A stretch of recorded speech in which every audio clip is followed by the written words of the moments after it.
मानवता और संस्कृति की रक्षा के लिए आस्तीन के सांपों को कुचलना होता है। राष्ट्र को मजबूत बनाने के लिए, आम लोगों के जनजीवन को प्रफुल्लित करने के लिए राष्ट्र विरोधी तत्वों पर अंकुश लगाना होता है। नमस्कार, आज 19 जून को सायंकाल आपका स्वागत है।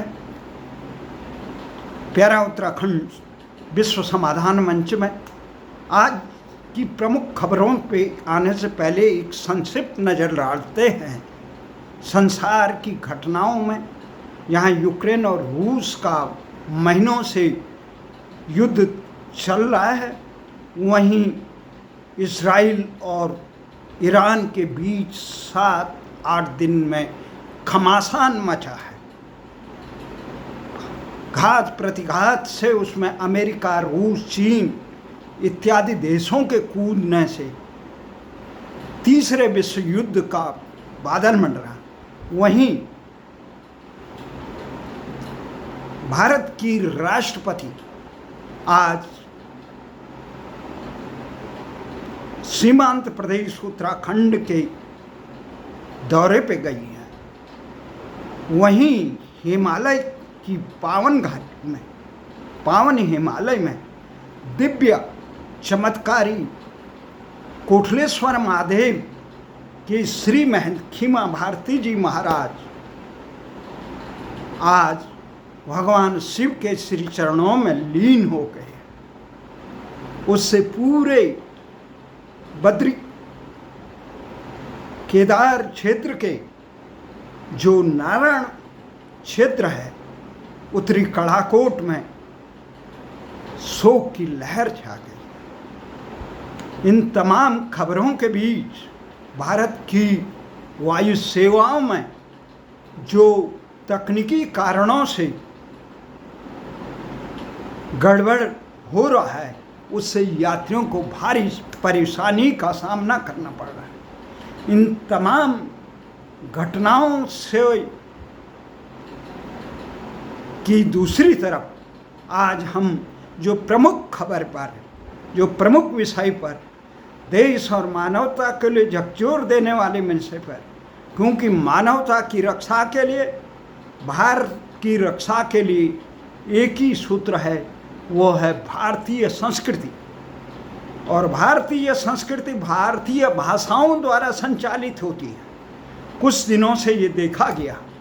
आज देश के गृह मंत्री ने भी कहा भारतीय भाषाओं का अपमान उचित नहीं है, ये देश की संस्कृति पर कुठाराघात है।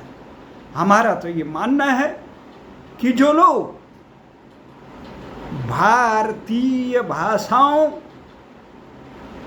से घृणा करते हैं, अपमान करते हैं और आक्रांताओं की भाषा को आत्मसात करते हैं, उनकी संस्कृति को आत्मसात करते हैं, वो उन आक्रांताओं को जिन्होंने भारत को रौंदा, जिन्होंने भारत की अस्मिता को लूट खसोट करने के, उनको श्रेष्ठ मानते हैं, वो देश के दुश्मन हैं। ये वो भारत के ही दुश्मन नहीं, वो मानवता के दुश्मन हैं। क्योंकि संसार में एकमात्र संस्कृति है भारतीय संस्कृति। और भारतीय संस्कृति क्या है? दया धर्म का मूल है। सैनो भवन्तु वासुदेव सर्वम, सब में परमात्मा विलीन रहता है।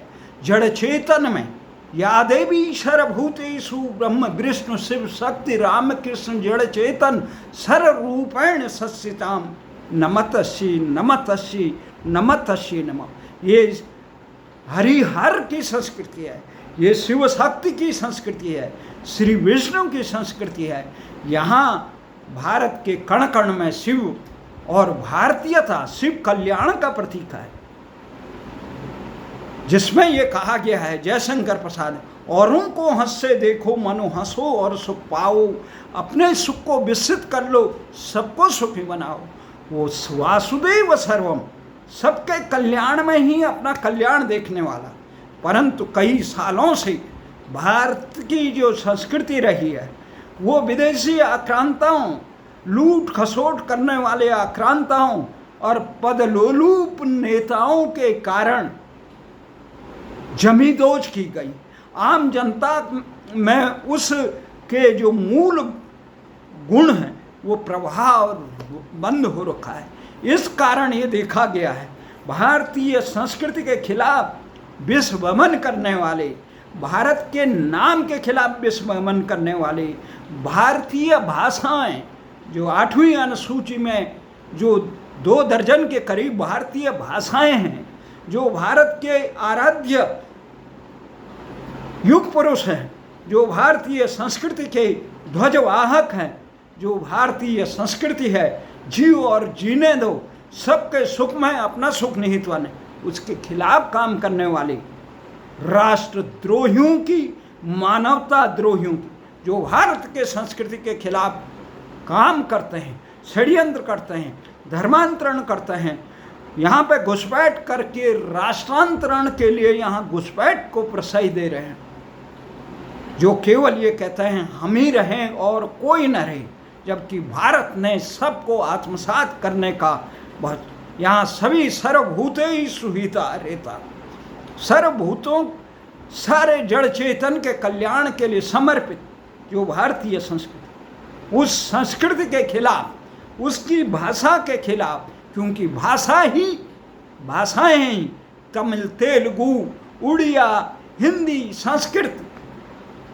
पंजाबी से लेकर गुजराती, उड़िया, ये तमाम जितनी 2 दर्जन के करीब भारतीय भाषाएं हैं, उन भारतीय भाषाओं से कुछ निस्वार्थ के लोग घृणा कर रहे हैं अपने राजनीतिक स्वार्थों को पूर्ति के लिए। जैसे देखा जा रहा है तमिलनाडु में भारतीय भाषाओं के खिलाफ, त्रिभाषा फॉर्मूला के खिलाफ जो भारत सरकार ने रखा है, उसके खिलाफ विश्वमन किया नहीं। वहाँ पे ये कहा गया है कि हमारे भारतीय भाषा आंदोलन था। भारतीय भाषा आंदोलन का ये है कि जिस राज्य की जो राज्य की भाषा है, जनता की भाषा है, उस भाषा में उसे शिक्षा, रोजगार, न्याय और सम्मान मिलना चाहिए। यही लोकतंत्र है, जनता की भाषा में लोकतंत्र। लेकिन 1947 के बाद भारत में जो इस प्रकार की तंत्र थोपा गया है, वो लोकतंत्र के नाम पर एक प्रश्न चिन्ह है। जहाँ संसार के अधिकांश देशों में अपनी भाषा, अपने नाम और अपनी संस्कृति का उत्थान के लिए काम किया।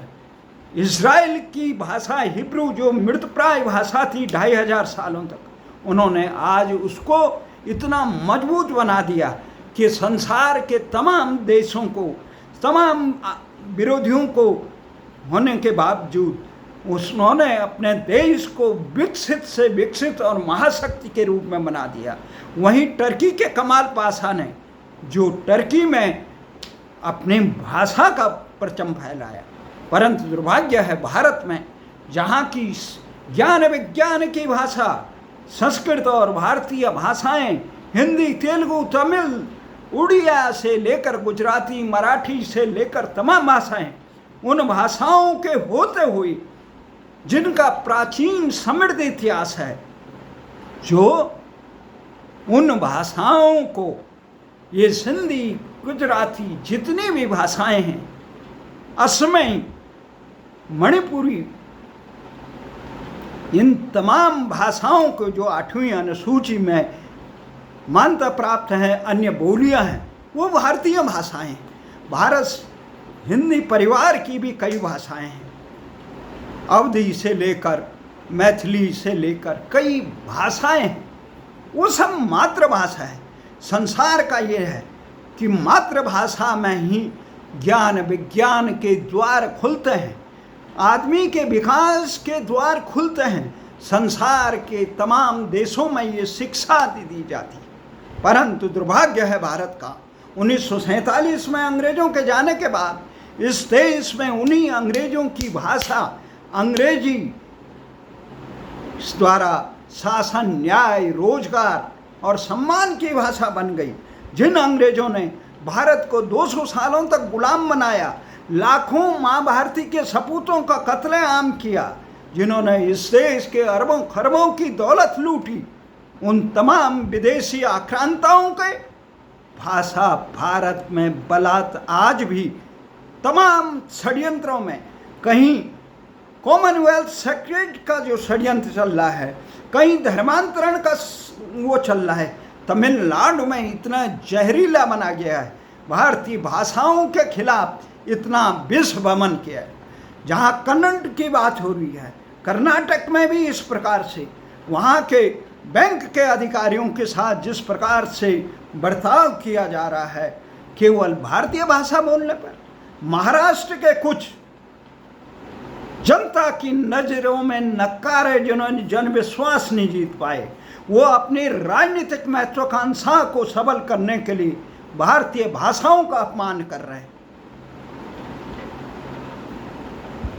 ऐसे लोगों पे भारत सरकार को चाहिए कि तुरंत उनको राजनीति से में किसी प्रकार की भागीदारी पर प्रतिबंध लगाना चाहिए, उनकी संपत्तियां जब्त होनी चाहिए, उनकी नागरिकता जब्त होनी चाहिए, क्योंकि जब तक इस प्रकार का कठोर कदम नहीं उठाएंगे देश की एकता अखंडता की रक्षा नहीं की जाएगी।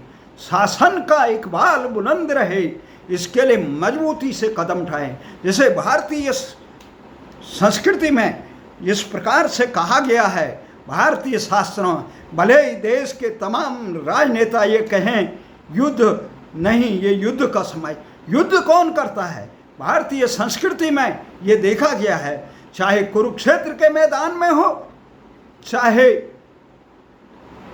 लंका के जन विरोधी और मानवता विरोधी रावण के खिलाफ हो, जब आतताई शक्तियां पूरे विश्व को अपने आगोश में लेकर मानवता को रोंदती है, तो उनके लिए क्या कहा है भगवान कृष्ण ने? परित्राणाय साधूनां विनाशाय दुष्कृतां धर्म संस्थापनार्थाय संभवामि युगे युगे। ऐसे लोगों को, ये भारतीय धर्म है, ऐसे लोगों पर जो लोग अंकुश नहीं लगाते हैं वो एक प्रकार से राष्ट्र की जड़ों में मट्ठा डालते हैं। भारत के तमाम जो भारत की संस्कृति को, भारत के खिलाफ देश या विदेश में कहीं भी षड्यंत्र करे, आपने चाहे अभी प्रधानमंत्री अभी G7 जिसे बड़े देशों का साथ समूह जो है, उसमें यह कह सकते हैं अमेरिकी परस्थ देशों की नाटो के समकक्ष उन देशों ने जिस प्रकार से आतंकवाद को प्रश्रय दिया अमेरिका ने, जहां एक तरफ भारतीय में आतंकवाद का प्रहार करके पाकिस्तान ने मानवता को त्रास दिया, अमेरिका में प्रहार किया। संसार में अधिकांश आतंकी संयुक्त राष्ट्र संघ द्वारा घोषित आतंकी पाकिस्तान में मिलते हैं, परंतु पाकिस्तान को संरक्षण कौन दे रहा है? भारत ने अभी जो पुलवामा 22 अप्रैल को पुलवामा प्रकरण का प्रतिशोध लिया था उनके आतंकियों को सबक सिखाने के लिए, तो उनका संरक्षक रहा अमेरिका, वहाँ बीच में आ गया। परमाणु युद्ध, कौन सा परमाणु युद्ध हो रहा है? भारत सरकार को चाहिए था कि G7 की बैठक हो, चाहे ब्रिक्स की बैठक हो, चाहे संघाई देशों की बैठक हो, चाहे क्वाड देशों की बैठक हो, यहाँ एक बात मजबूती से कहनी चाहिए कि हमें किसी प्रकार का समर्थन, आतंकवाद विश्व मानवता के लिए खतरा है और आतंक का प्रसार करने वाले ये लोग हैं। जो लोग आतंक का प्रसार करने वालों को संरक्षण देते हैं उनसे हम किसी प्रकार का व्यापार नहीं करेंगे, संबंध नहीं रखेंगे। जब तक मजबूती से ये बात नहीं कही जाएगी तब तक देश के हितों की रक्षा नहीं की जाएगी। वहीं दूसरी तरफ जो लोग भारतीय भाषाओं, भारतीय नाम, भारतीय संस्कृति, भारतीय आराध्यों के खिलाफ विश्वमन करते हैं। उनकी नागरिकता खत्म की जाए, उन्हें चुनाव से वंचित कर दिया जाए, उनका मताधिकार वंचित किया जाए, उनकी संपत्ति से वंचित कर दिया जाए, और उनको भारत से देश निकाला क्या तो नहीं, उनको ताउम्र कैद, क्या अगर राष्ट्रद्रोह से उससे भी ज़्यादा दंडित हो, उनको ऐसी सज़ा देनी चाहिए। वो न जिए न जी पाए। ये राष्ट्र का सवाल है। जब राष्ट्र कमज़ोर होता है, अराजक तत्व, अपराधी तत्व, भ्रष्टाचारी तत्व देश के पूरे तंत्र पर काबिज होकर देश की आम जनता का जीना दुश्वार कर देते हैं। आज जिस प्रकार से आम जनता को शिक्षा, रोजगार, न्याय और सम्मान से वंचित किया गया, आम आदमी अपने बच्चों को स्कूलों में, विद्यालयों में पढ़ा नहीं पाता है। भारतीय भाषाओं में शिक्षा देने और उसे रोजगार मिलने का कहीं वो नहीं है। भारत की उच्चतम परीक्षाओं में, न्याय में, भारतीय के सर्वोच्च न्यायालय में भारतीय भाषाओं में न्याय नहीं मिलता है।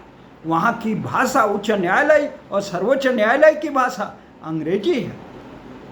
इन देश के न्यायाधीशों को ये बताना चाहिए, ये देश चंद मुट्ठी भर न्यायाधीशों के लिए, वो देश के सेवक हैं, वो देश की सेवा के लिए, वो देश को अक्षुण्ण रखने के लिए, उनकी सुविधा के लिए नहीं। देश की आम जनमानस को भारतीय भाषाओं में आज संचार की क्रांति है, अनुवाद के दुनिया अवसर है। यहाँ अनुवाद के इन भाषाओं के विद्वान हैं जिनको भारतीय भाषाओं से परहेज है, वो भारत के तंत्र से, न्याय तंत्र से, ये क्या शासन तंत्र से और राजनीति से मैं उनको किसी प्रकार का प्रवेश नहीं दिया जाना चाहिए। उन्हें स्वैच्छिक, तुरंत आवश्यक उन्हें सेवा मुक्त कर देना चाहिए।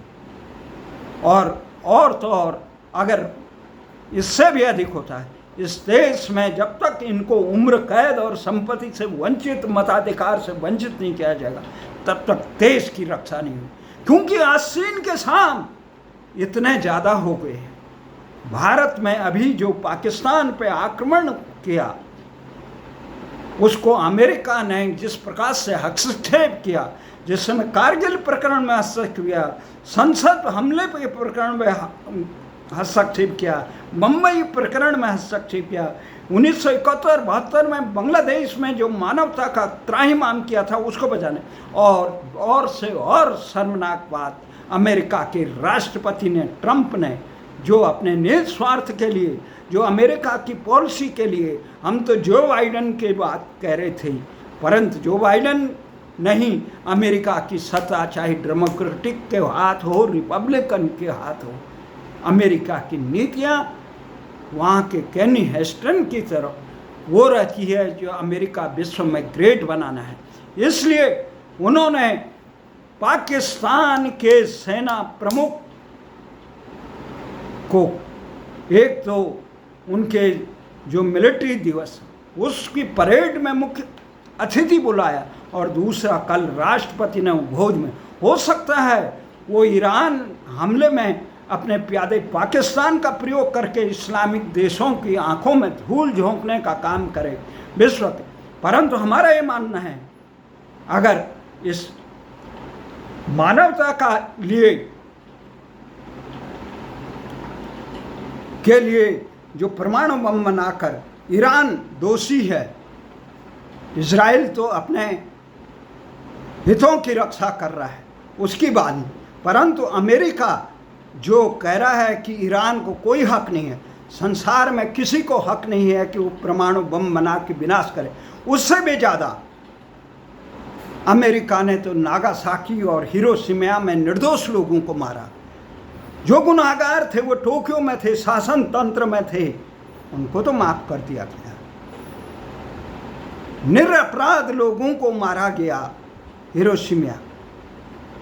जिस प्रकार से सद्दाम हुसैन को इराक में हस्तक्षेप किया, जिस समय कल्याणकारी सरकार देने का लीबिया में हस्तक्षेप किया, जिस ढंग से पाकिस्तान की निर्वाचित सरकार को उखाड़ फेंकने का काम किया, जिस प्रकार से बंगाल की सरकार को उखाड़ने फेंकने का काम, जिस प्रकार से भारत के खिलाफ जो विश्व संस्कृति को दिशा देने का काम कर रहा है, शांति और अमन को दिशा देने का, उस भारत के खिलाफ अपने आतंकी प्यादे से आतंकवाद को संरक्षण देने का, उस आतंकी प्यादे को संरक्षण देने का अमेरिका ने किया और उन प्यादों को संरक्षण देने का काम। तो सबसे ज़्यादा पहला अंकुश परमाणु अस्त्र ना रख पाए उस पर अमेरिका को प्रतिबंध लगना चाहिए था। ये सारी बातें हैं, परंतु आज महत्वपूर्ण बात है कि जो गृह मंत्री ने कहा, हमारे कई मित्र हमें कह रहे थे भारतीय भाषा आंदोलन में आप लोगों ने संसद से लेकर सड़क का ऐतिहासिक संघर्ष किया, जिस ऐतिहासिक संघर्ष में पूर्व राष्ट्रपति ज्ञानी जैल सिंह, अटल बिहारी वाजपेयी से लेकर विश्वनाथ प्रताप सिंह से लेकर 4 दर्जन के करीब भारत के दिग्गज नेता शामिल हुए, जिसमें संसद ने संकल्प पारित किया, जिसमें लिए हमने कई महीनों तक